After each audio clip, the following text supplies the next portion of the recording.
Viewers, दृष्टि IAS के editorial analysis में आप सभी का स्वागत है। इस सेक्शन में हम अलग अलग न्यूज़पेपर्स और न्यूज़ पोर्टल से आपके लिए एडिटोरियल्स चुनते हैं, जिससे आपको भारत सहित विश्व में होने वाली अनेकों घटनाओं के बारे में विस्तार से जानकारी मिल सके।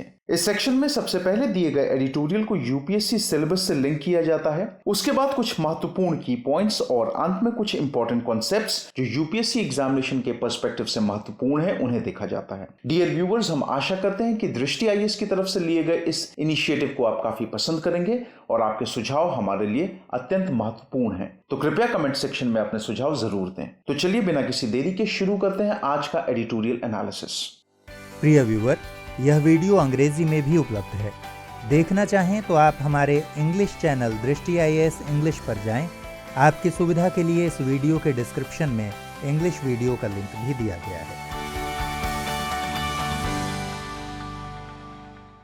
आज का एडिटोरियल इंडियन एक्सप्रेस न्यूज़पेपर से लिया गया है, जो 5 नवंबर 2020 को प्रकाशित हुआ है। आज के एडिटोरियल का शीर्षक है जस्ट लाइक कॉर्न। यदि आज के एडिटोरियल को हम लोग समराइज करें तो हम ये कह सकते हैं कि बिहार को इस समय इनकम की और नौकरियों की अत्यंत आवश्यकता है और एग्रीकल्चर सेक्टर एक ऐसा सेक्टर है जो ये दोनों चीजें मुहैया करा सकता है। यदि आज के एडिटोरियल को हम अपने यूपीएससी सिलेबस से लिंक करें तो हम उसे जीएस पेपर 3, जिसमें major crops, cropping pattern in various parts of the country, different type of irrigation system, storage, transport, marketing of agricultural produce, issues and related constraints, e technology in the aid of farmers इत्यादि segment से जोड़ करके देख सकते हैं। आज के editorial के कुछ प्रमुख बिंदु। बिहार का यदि हम लोग एग्रीकल्चरल पोटेंशियल के बारे में बात करें तो किसी भी तरीके का कोई संदेह नहीं है कि बिहार में बहुत जबरदस्त एग्रीकल्चरल पोटेंशियल है।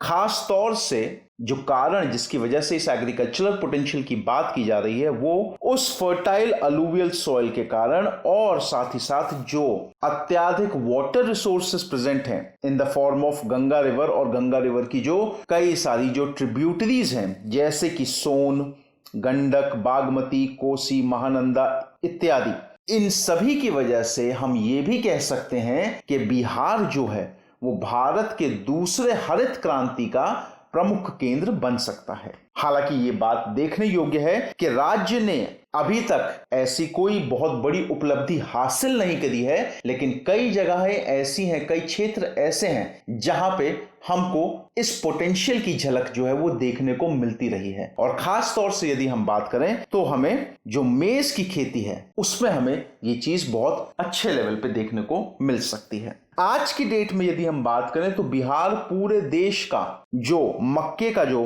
प्रोडक्शन है उसमें लगभग 1/4 से ऊपर का जो प्रोडक्शन है वो मात्र आपका बिहार से आता है। और यदि हम लोग यील्ड की बात करते हैं, औसत प्रोडक्शन, औसत यील्ड की बात करते हैं, तो हम वो भी देख सकते हैं कि भाई बिहार जो है वो लगभग 2 गुना है यदि हम नेशनल एवरेज से उसकी कंपैरिजन करें। कई किसान ऐसे हैं और खासतौर से कोसी सीमांचल वाला जो इलाका है वहां पे कई किसान ऐसे हैं जो लगभग 50 क्विंटल या उससे ज्यादा प्रति एकड़ मकई की खेती जो है वो करते हैं। और ये इसकी तुलना यदि हम की जाए तो हम लोग ये देख सकते हैं कि भाई यूनाइटेड स्टेट्स ऑफ अमेरिका की जो मकई की जो हार्टलैंड है उसके बराबर है लगभग। अब इसमें अगर हम लोग मेज के प्रोडक्शन की बात करें बिहार में तो देखिए 3 तरीके की फसल होती हैं मकई की जो किसान जो है वो उगाते हैं। पहले का नाम यदि हम लोग बात करें तो हम लोग कह सकते हैं उसको राबी मेज,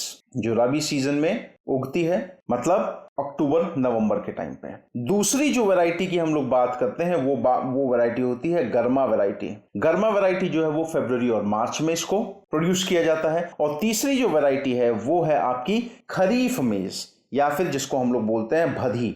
ये जून के महीने में इसका रोपण किया जाता है। यदि बिहार के संदर्भ में हम लोग कुछ ऐसे कोर एरियाज की बात करें जहां पे मेज का प्रोडक्शन सबसे अधिक होता है तो वो है पूर्णिया, कटिहार, अररिया, मधेपुरा, भागलपुर, खगड़िया, बेगूसराय इत्यादि। यदि हम लोग पिछले सालों की प्रोडक्शन के संदर्भ में बात करें सिर्फ और सिर्फ बिहार को लेकर के, तो सन 18-19 में बिहार से जो कुल प्रोडक्शन हुआ है मेज का वो हुआ है लगभग 16 लाख मेट्रिक टन के बराबर, 16 लाख मेट्रिक टन। और यही आंकड़ा सन 2017-18 में बिहार में केवल 16.45 लाख मेट्रिक टन था। यदि हम लोग भारत की बात करें तो भारत जो है वो दुनिया के टॉप 10 प्रोड्यूसर्स जो है वो मेज के उनमें अपनी जगह बनाता है। और साथ ही साथ भारत जो है वो कुल ग्लोब का अगर हम लोग वैश्विक स्तर पे देखें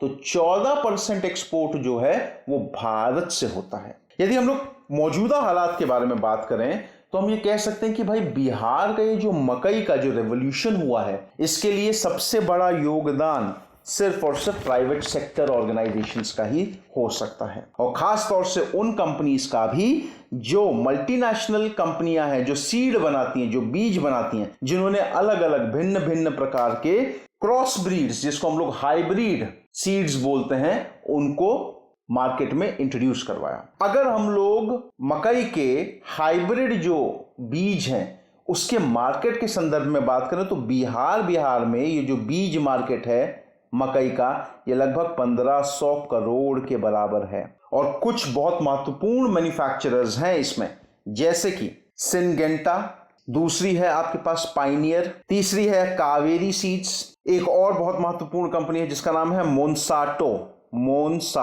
ये कुछ महत्वपूर्ण ऐसी मैन्युफैक्चरर कंपनियां हैं जिन्होंने ये हाइब्रिड तरीके के जो बीज हैं उनका उत्पादन किया है। अगर हम लोग हाइब्रिड बीजों के बारे में बात करते हैं तो कुछ महत्वपूर्ण हाइब्रिड बीज जैसे कि 31Y45 मतलब 31Y45, दूसरा है P3396, एक और हाइब्रिड वैरायटी है P3501।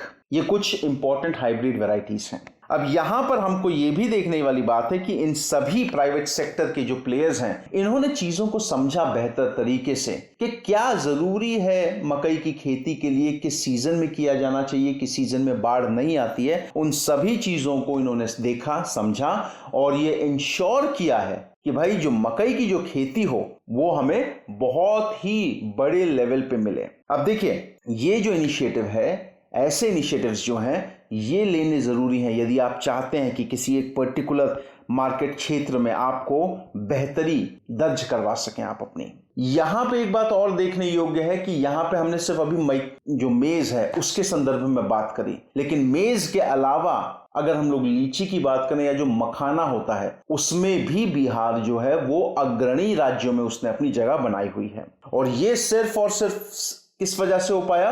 प्राइवेट सेक्टर ऑर्गेनाइजेशंस की वजह से। यहां पे एक बात ये भी ध्यान देने योग्य है कि ये जो किसान जो इन सब की खेती करते हैं वो किसी भी तरीके से मिनिमम सपोर्ट प्राइस या जो एपीएमसी मंडियां होती है उसके ऊपर निर्भर नहीं है। ये सब कुछ जो है वो प्राइवेट ऑर्गेनाइजेशंस की वजह से है। उनको पूरे तरीके से किसानों को उनकी मूल्य, उनकी रकम मिलती है और बहुत सुचारू रूप से ये व्यापार जो है ये चल रहा है किसानों और इन ऑर्गेनाइजेशंस के बीच में। अब जैसा कि हम लोग जानते हैं कि भाई बिहार में चुनाव हो रहे हैं और जो भी नई सरकार आती है या नीतीश कुमार दोबारा से अपना टर्म जो है वो दोहराते हैं, तो इस समय अब जरूरत है कि भाई और भी कुछ किया जा सके इस क्षेत्र के किसानों के लिए।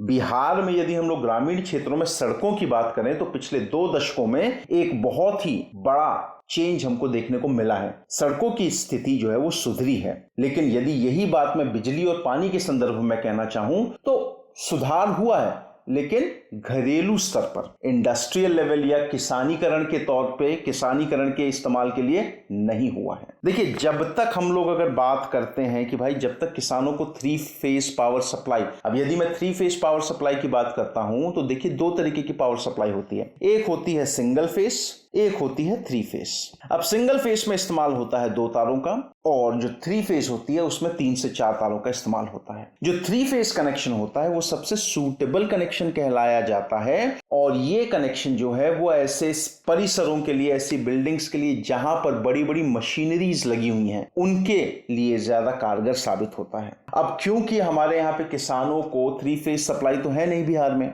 और है भी तो बहुत सीमित है, तो किसानों को क्या करना पड़ता है, किसानों को डीजल पंप का इस्तेमाल करना पड़ता है खेतों में अपने पानी के लिए, जो अपने आप में बहुत महंगा प्रोसेस है। तो भाई कहीं ना कहीं जो है, जो किसान की आमदनी बढ़ाने की हम लोग बात कर रहे हैं, यदि किसान को लागत ही महंगी पड़ रही है तो आप उसकी आमदनी किस तरीके से बढ़ा पाएंगे। तो जरूरी है हमें कि हम इन सब कदमों की ओर भी ध्यान दें। देखिए, जो अगली सरकार जो भी आए, चाहे नीतीश कुमार ही वापस अपना टर्म दोहराएं, इस समय सरकार को अब बिजलीकरण पर, विद्युतीकरण पर ध्यान देने की जरूरत है। अब सिर्फ और सिर्फ एलईडी बल्ब और पंखे के लिए बिजली नहीं देनी है, बल्कि बिजली देनी है पावर ट्यूबवेल्स के लिए, जो मिल्किंग मशीन्स होती हैं उनके लिए, जो बल्क कूलर यहाँ पे समझिएगा, आप लोगों ने कई सारे स्टोरेज टैंक, बड़े बड़े स्टोरेज टैंक देखे होंगे जिसमें दूध को रखा जाता है, ठंडा किया जाता है और रखा जाता है एक बहुत ही ठंडे तापमान पर। तो इस तरीके की बिजली मुहैया कराई जाए ताकि इन सब मशीनों को भी सपोर्ट किया जा सके।